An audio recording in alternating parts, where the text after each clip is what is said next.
raadiyoo sagalee walabummaa Oromiyaati. Raadiyoon sagalee walabummaa Oromiyaa karaa marsariitii independent oromiyaa.org torbanitti yeroo lama kan isiniif dhiyaatu amma jalqaba. Raadiyoon sagalee walabummaa Oromiyaa akeeka qabsoo kan saba Oromoo bilisaaf biyya Oromoo walab sirna dimokiraasii faqaan bulu deebisanii gadi dhaabuuf godhamu deeggara. Akeeka qabsoo kana babal'isuufis hojjeta. Birmadummaan Oromoo dafqa dhiigaaf lafee ilmaan Oromoon dhugooma jedhee amana. Dhaggeeffattoota isaas wareegama qaalii kanaaf kakaasuuf carraaqa. Kun raadiyoo sagalee walabummaa Oromiyaati.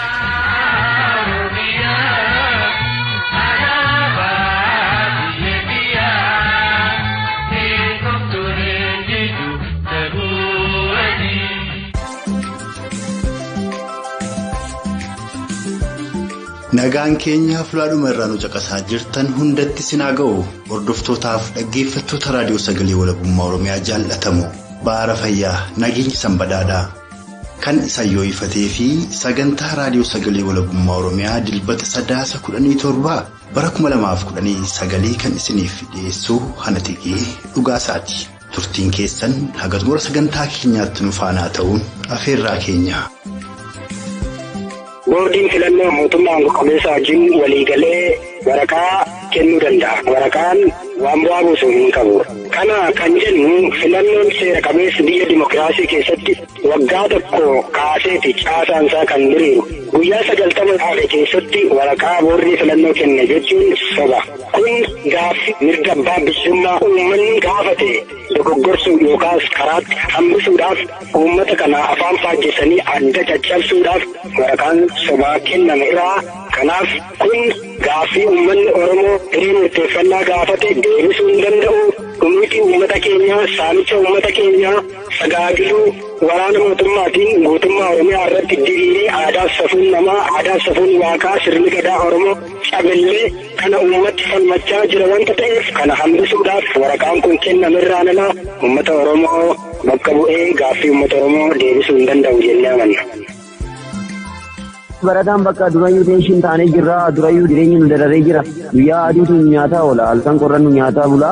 Kanarraan ijoolleen keenya beelaaf saaxilamanii jiru. Yoo qursi nyaatan iraata nyaatan, yoo iraata nyaatan bisaan nyaatan ijoolleen dararamanii wanti jiru ulfaataa otoo ta'ee jiru isaan rakkina kana nu arguu dhiisaniitu sodaachisoodhaan kilaasitti akka deemanuudha wanti godhamaa jiru. Inumaayyuu rakkoo nurra ga'eerra dubbii isaaniitu keessa keenya nu miidhee galgala ijoolleen keenya shiboo ibsaa diriiree jiru harkaan qabatanii balaa guddaan bu'ee ture. Sagaleelee walitti wal duraa duuba isin dhageessifne keessaa ka jalqabaa kan dubbii himaa waraana bilisummaa Oromoo WBO zoonii lixaa kan jaal bilisummaa guutaa yookaan fedhasaati. Kalammeessoo irratti isin dhageessifne immoo haala barattoonni Oromoo yuunivarsiitii Waldiyaa keessa jiran qoratuuf gara yuunivarsiitii Waldiyaatti bilbiluun sagantaa keenya guyyaa har'aaf kan qindeeffanne keessaa seensaaf kan fudhatamedha. Turtiin keessan ammas sagalumaatti nu faana ta'u jecha jalqaba irratti dhimma yeroo Oromoof Oromiyaa keessumatti immoo dhimma qabsoo bilisummaa Oromoo irratti marii dubbii himaa waraana bilisummaa Oromoo zoonii lixaa jaal bilisummaa guutaa yookaan fedhasaa waliin taasifne isiniif dhiyeessuun sagantaa keenya aanfannaa itti dhiyaadha.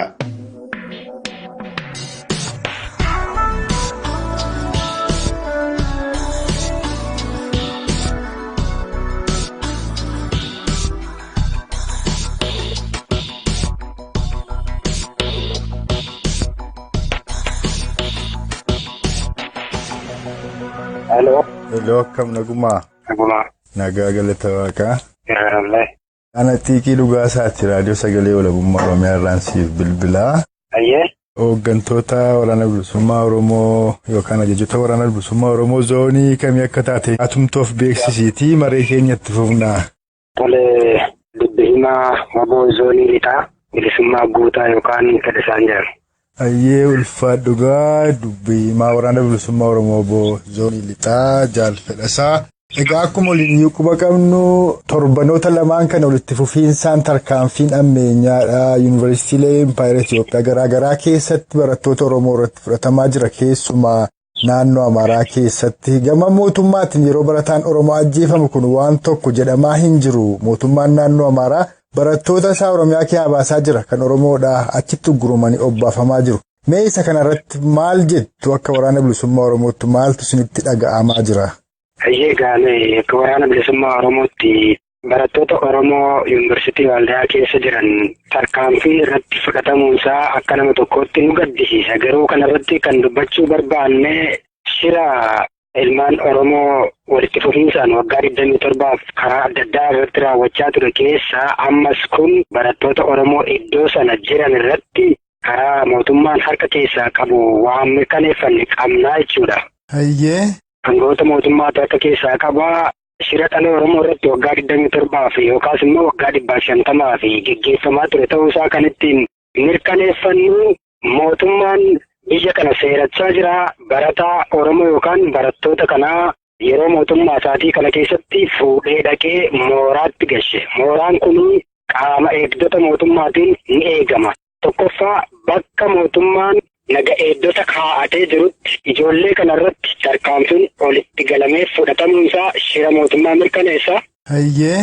Lammaffaa irratti ijoolleen kun tarkaanfiin irratti fudhatamee saayitii tokko gidduutti deebiin mormii argamuu kan danda'u, falmii argamuu kan danda'u irra darbee guyyaa 3 booda jechuudha dhaga'amuu kan danda'e. Kanaaf kellaa mootummaadhaan bulaa jiru yookaan qaamni nageenyaa mootummaa mooraa yookaan immoo yuunivarsiitii eegaa jiru keessatti seenamee tarkaanfiin fudhatame. Tarkaanfiin fudhatame kanarratti immoo hanga guyyaa 3tti mootummaan wanta jedhe tokko hin qabu. Ragaa kana lamaaniin mootummaan harka keessaa qabaachuusaa mirkaneessinaa jechuudha. Tolagaa ulfaadhaa akkuma amma gama garaagaraatiin hayyoonni Oromoo qeerroof qarreen Oromoo guutummaa Oromiyaa keessatti yeroo waa'ee barattoota Oromoo kanaaf warraaqsi gadi ba'amee uummanni Oromoo sagalee dhageessisaa jiru kana ijoolleen keenya nuuf agaltuudha. Meesa kanarratti waan jettan gabaabsaa jedhaatii gara gaaffii keenya sattaanutti immoo ceenaa.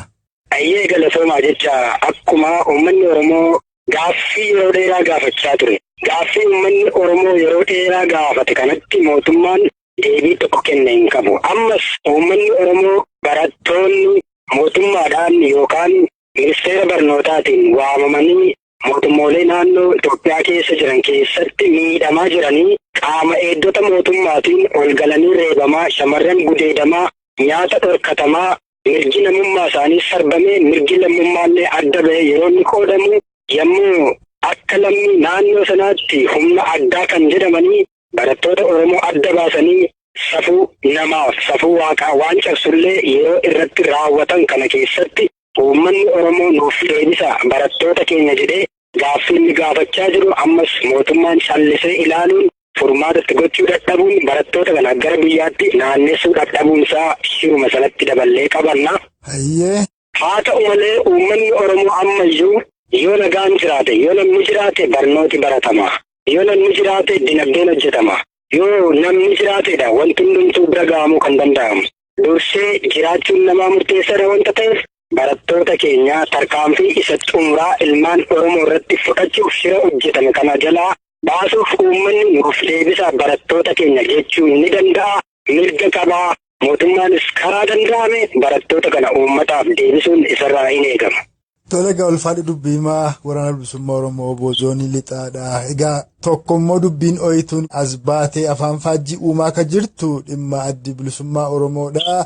Filannoo baatii 3 boodas dhiyaatu kanatti itti hirmaataa kan jedhuun waraqaa tokkotu mul'ata. Kanaan wal qabatees namoonni baay'een yaada ol jijjiiraa jiru. Isin filannoo jedhamu kan akkamittiin ilaaltu? Duruma osoo filannoon jiraate waraana bilisummaa Oromoo obbo Adamsuun kibbaa fi lixaatti giddugaleessa Oromiyaatti uummata Oromoo obbaasuun maaliif barbaachise? Har'a jala ga'anii yeroo Oromoo warraaqsa eegalutti waraqaa kana adda bilisummaa Oromoof kennuun maal fakkaatame? Isa kan akkamitti ilaaltu akka waraana bilisummaa Oromoo akka obootti? Hayyee galatoomna jecha inni kun siyaasa mootummaa isa dadhabaa keessaa isa tokko jennee yaadna. Kanas gaafa jennu Itoophiyaa keessatti marsaa 3 fi filannoon gaggeeffamaa tureera. Filannoon gaggeeffamaa ture filannoo sobaati. Hayyee. Biyya diimokiraasiin hin jirre tokko keessatti filannoon gaggeeffama jechuun dhara waan argineef waan beeknurraa jechuudha. Hayyee. Koongireesiin Federaalistii Oromoo yeroo darbee dorgomaa paartii OPDO ta'ee yookaan dorgomaa paartii biyya bulchuu ta'ee biyya irratti dhiyaatee iccitii isaa hawaasarraa ragaa adda addaatiin akka qorannutti mo'atee ture. Haa ta'u malee filannoon biyya kana keessatti gaggeeffamu dimokiraasii miti. Afaan qawweetiin gaggeeffama. Qarshiidhaan namni goonfamee gaggeeffama. Wanta ta'eef qaama mo'achuu danda'u wanti mirkaneessu qaama qawwee qabu yookaan qaama biyya bulchaa jiru aangoon kan isaati wanta ta'eef filannoon dhugaa biyya kana keessatti ni gaggeeffama jennee iyyaannu hin jedhamus. Biyya kana keessa dimokiraasiin hin jiru. Duguuggaan sanyii waggaa 150 yookaan heeraaf seerri Minilikiin tumame Haayile Sillaasee irraa mootummaa Dargii irraa Mallas irraa darbee amma Abiyyitti ce'ee Oromoo duguuggaa sanyii irratti geggeessaa harma muraa harka muraa dhufee as ga'e. Erga mootummaan kun aangoo qabate immoo weellistoota Oromoo kan akka Eebbisaa Addunyaa fa'aa Wallagga Dambidolloo irraa jechuudha. Qabsaa'ota Oromoo kan akka Nadhii Gammadaa Kibba Oromiyaa irraa jechuudha. Qonnaan bulaa falmachuu danda'u Amboo irratti namoota argamanii kan akka Asoosaadhaa Saggaa Ayyaanaa fa'aa. Dimokiraasiin biyya kana keessa hin jiru wanta ta'eef waraanni bilisummaa Oromoo qabsoo hidhannoo filatee gaggeessaa jira. Kanuma gaggeessaa hanga xumuraatti. Sanaaf filannoon kun kanuma shiraati filannoo dhumattiin Oromoo sobani amma immoo isa Oromoo warraaqsa jalqabee fi kan ittiin Oromoo qabbaneessanidha malee filannoon hin jiruudha akka obootti. Kanaaf falmaa keessan qabsoo afaan qawween biyya Oromiyaa afaan qawween cabdee fudhatamte deebisuudhaaf eegaltan itti fuftuudha. Ayyeegaa boordiin filannoo mootummaa aangoo qabeessa wajjin waliigalee waraqaa kennuu danda'a. Waraqaan waan bu'aa buusu hin qabu.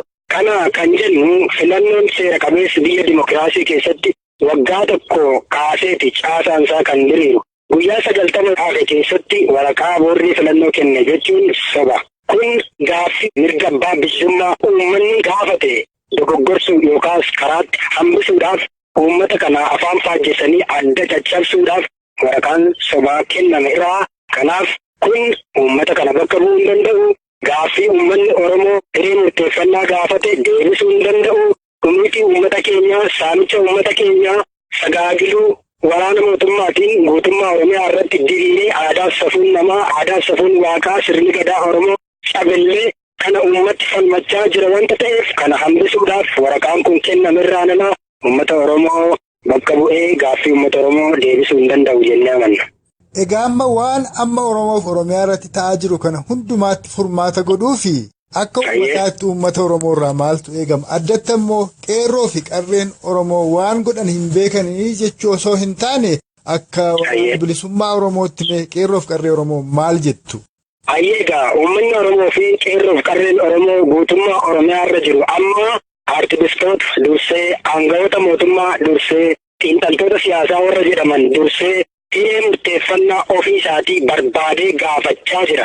Kan gaafate waggoota dheeraarra darbee amma immoo lubbuu isaa kennaa jira. Wanta ta'eef uummanni Oromoo qeerroo fi qarreen Oromoo amma gaaffii mirga abbaa biyyummaa kana dhuunfachuu danda'utti jabaatee itti fufuu danda'u qabannee dhaamsa dabarsina. Tole egaa guddoo ulfaadhuu dibbiimaa waraana bilisummaa Oromoo zoonii lixaadhaa. Meegaa marii keenya gara dhumaatti osoo hin geessine dura yeroo garaa garaatti lixa Oromiyaatti kibba Oromiyaatti giddugaleessa Oromiyaatti waraanni bilisummaa Oromoo ofirraa faccisaa ture yeroo sakattaadhaaf itti deeman amma immoo sagantaa darbe irratti kan hin odeeffadhe Oromticha lixa Oromiyaa Maccaa Hona Qondaalaa irraa waraanni bilisummaa Oromoo boona amma ofirraa ittisaa irra osoo hin ta'in aleelee fageessaa jira kan jedhu faadha kaasaa ture. Duguuggaa sanyii keessumaa baatiilee kurnan darban kana lixaaf kibbaaf giddugaleessa Oromiyaatti godhamaa ture muraasa irraa nuu kaasiiti ammoo wooboon attamitti jiraasa jedhu irratti immoo mee waan jettu jedhi.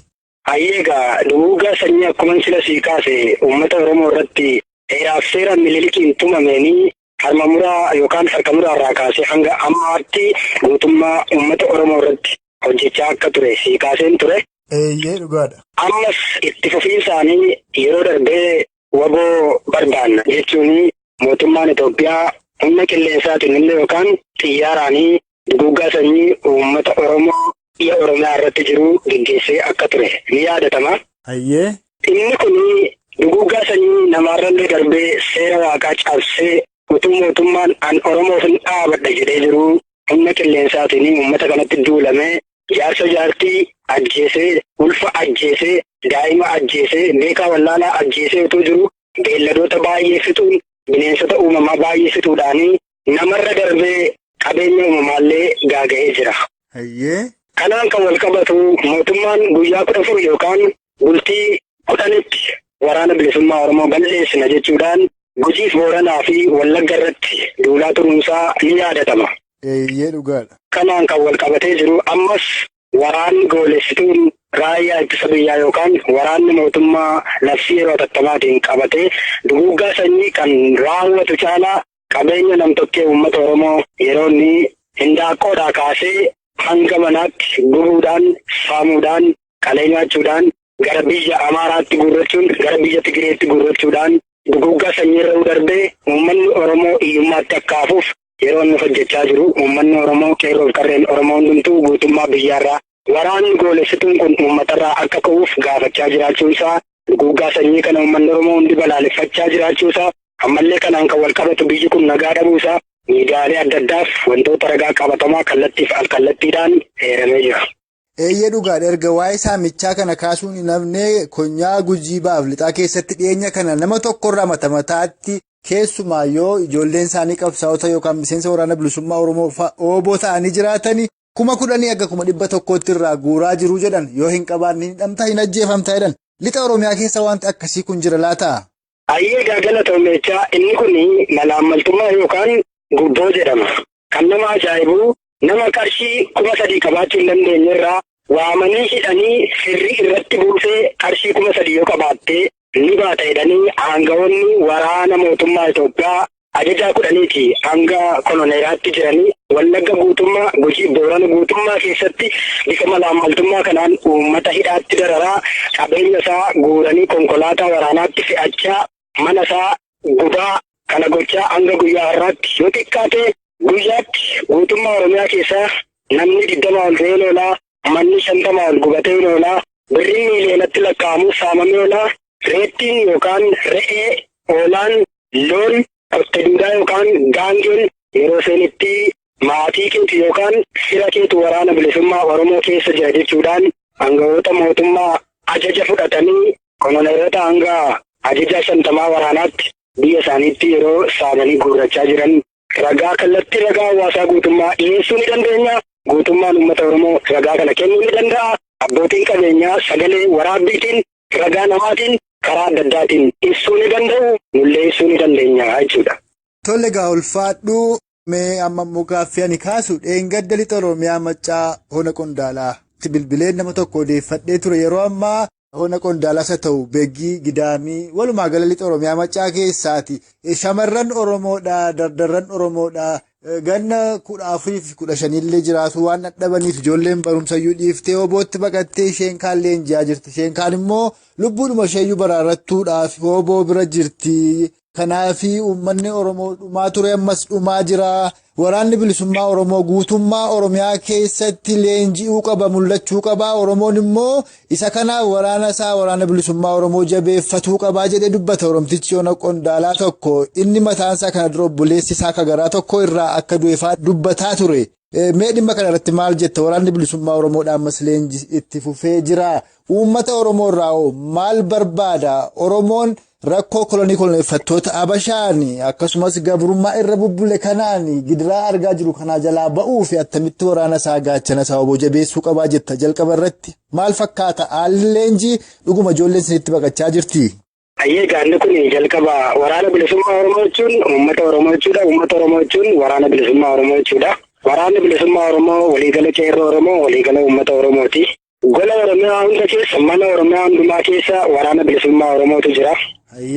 Haa ta'u malee dhimma Hona Qondaalaa Beegii Gidaamii yookaan dhiyaa Oromiyaa Wallaggaan kan wal qabatu keessatti kan nama ajaa'ibu yeroo ammaa mootummaan biyya kana seerachaa jiru Oromoo ta'ee jirutti raayyaa ittisa biyyaa yookaan qaama nagaa hedduu fakkaatanii mootummaan bobba'anii kan jiran sirna waaqaa cabsanii aadaa safuu Oromoon gadaan bulullee cabsanii abbaaf haadha biraa ol galanii yeroo shamarran fuudhanii gadi ba'anii mana namaa jalatti gudeedan ragaa hedduu dhiyeessuu dandeenya.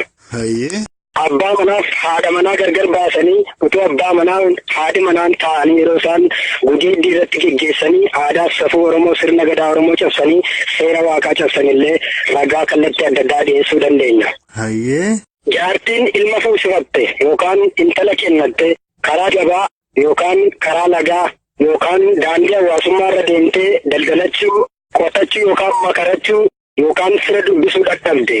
Waraana mootummaa kanaa aadaaf safuu cabsanii jaartii waggaa 60-70 yeroo isaanitti sirna kolonii aadaa safuu Oromoo diiguuf yookaan bal'isuuf dhukkuba adda addaatiif illee saaxila baasuuf ergama abashootaa yeroo isaan kallattii gudeeddii adda addaatiin irratti dabarsaa jiran ragaa hedduu dhiyeessuu dandeenya.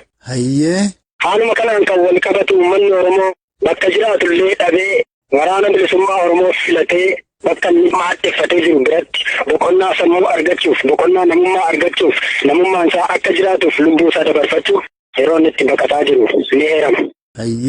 Kana uummanni Oromoo kumaandi poostiin yookaan immoo labsii yeroo hatattamaa irratti labsamee jiru ibsuu danda'u, falmii isaanii dhaga'uu dandeessu.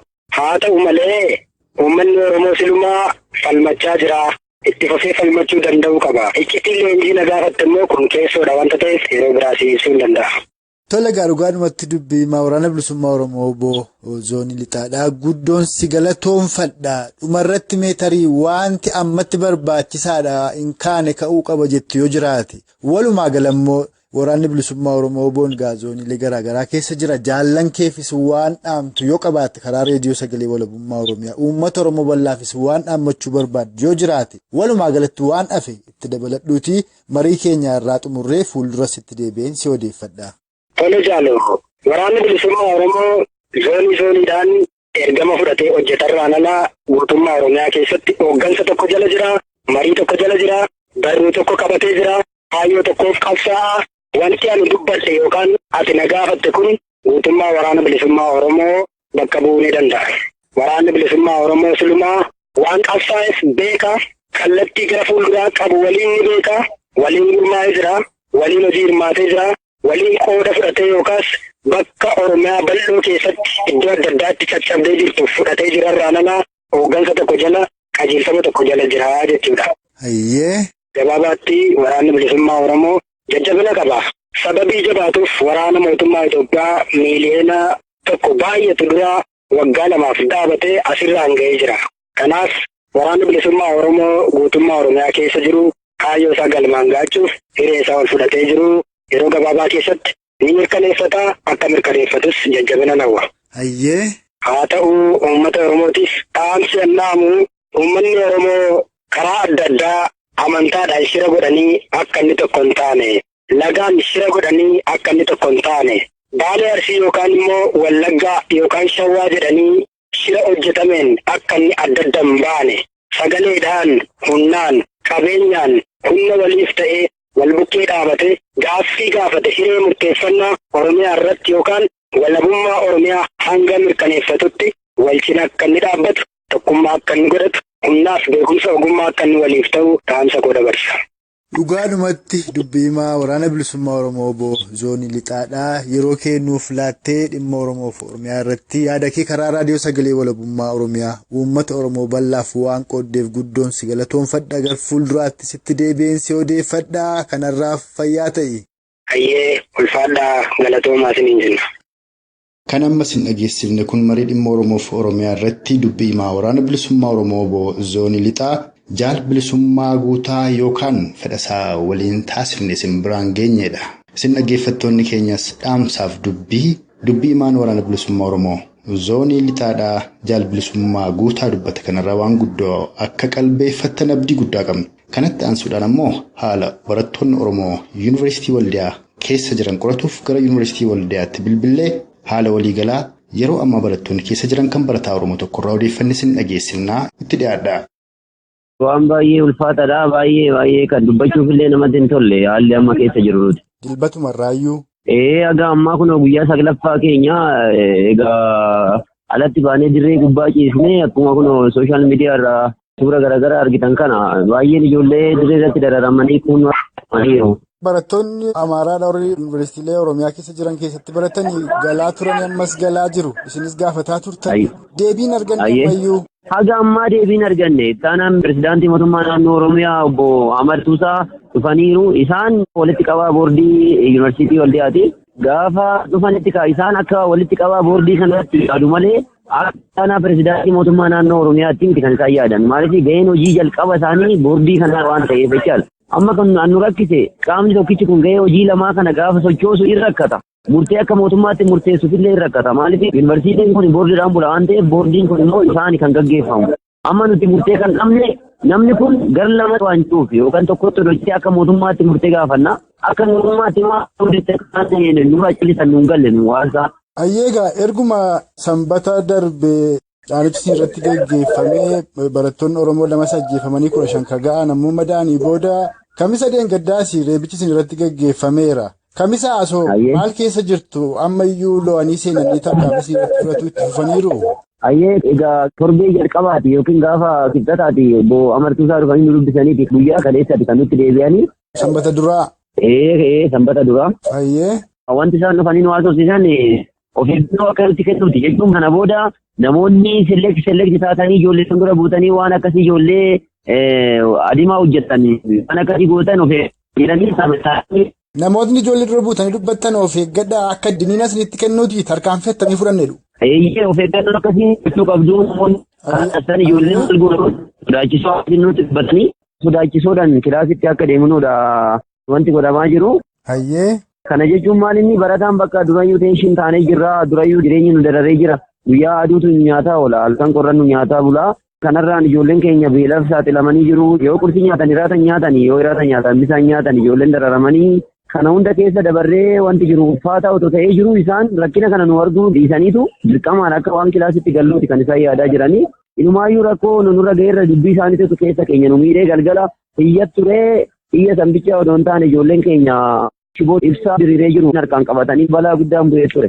Ijoolleen ibsaa sana kan qabatan haalli keessa jirtan itti ulfaannaan ofuma balleessuudhaaf kana godhan jechuudha. Viidiyoon isaa jira ibsaan ijoollee hedduu fixee oole bakka ijoolleen abdii kutachuu jechuudha bakka maaliif jireenya akkanaa duura ibsaadhaan duunaa wayya jedhee namni ajjeesu waan dhabameef ijoolleen ibsaa qabatanii gara ijoollee kumaa olitti si'a tokkicha walitti rarra'anii ibsaa nama tokko qabee jechuun kun walitti rarra'a namoota 10,000tu si'a tokko dhuma jechuudha laala.